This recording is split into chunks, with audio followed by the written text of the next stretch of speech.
अच्छा, सबसे पहले तो क्योंकि मेडिकल वुमेन एसोसिएशन पाकिस्तान, जो एक बात हम ऑफ द कैमरा भी कर रहे थे, ये कहाँ से सोचा हमने और क्यों सोचा। सबसे पहले तो मेरी एक ये बात कि मैं पीएमए की बहुत इज्जत करती हूँ।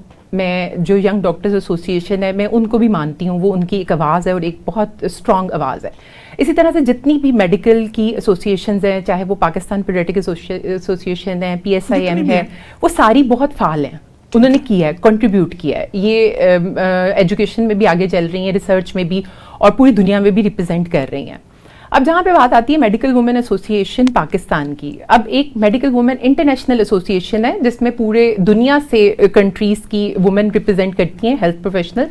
वो 103 ईयर्स ओल्ड एसोसिएशन है। ठीक है। सेंट्रल एशिया में से उसमें थाईलैंड उसका पार्ट है, इंडिया पार्ट है, हम नहीं हैं, तो हमारी आवाज़ वहाँ नहीं पहुँचती थी। ठीक है। जैसे कि अब सेंट्रल एशिया की कॉन्फ्रेंस होने जा रही है जो कि थाईलैंड में है, और एज अ पाकिस्तान प्रेसिडेंट मैं उससे रिप्रेजेंट करूंगी। मेरे साथ डॉक्टर महविश हैं, UL की प्रिंसिपल हैं, वो जाएंगी, डॉक्टर शैला जवेद अकरम है, डॉक्टर शमसा हमायूं है, वो जा रही हैं, डॉक्टर हतीजा मेरी जनरल सेक्रेटरी हैं जो एसोसिएट प्रोफेसर मेडिसिन की है, वो जा रही हैं।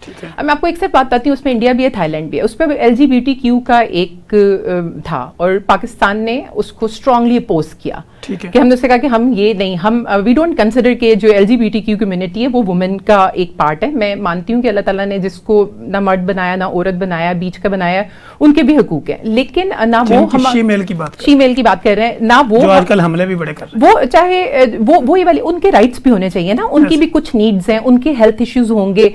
अब कहीं पे आपने देखा है कि आप किसी भी मार्केट में चले जाएं तो वहां पे मेल का वॉशरूम होता है, फीमेल का वॉशरूम होता है, फीमेल का वॉशरूम नहीं होता। यहाँ तक कि उन्होंने व्हील चेयर वाला वॉशरूम भी रखा है, फीमेल का वॉशरूम नहीं है। तो आपकी सोसाइटी ने उन्हें राइट्स तो नहीं दिए, लेकिन उनके राइट्स मांगने के लिए LGBTQ में ये नहीं हो सकता कि आप वुमेन के राइट्स उनको दे दें।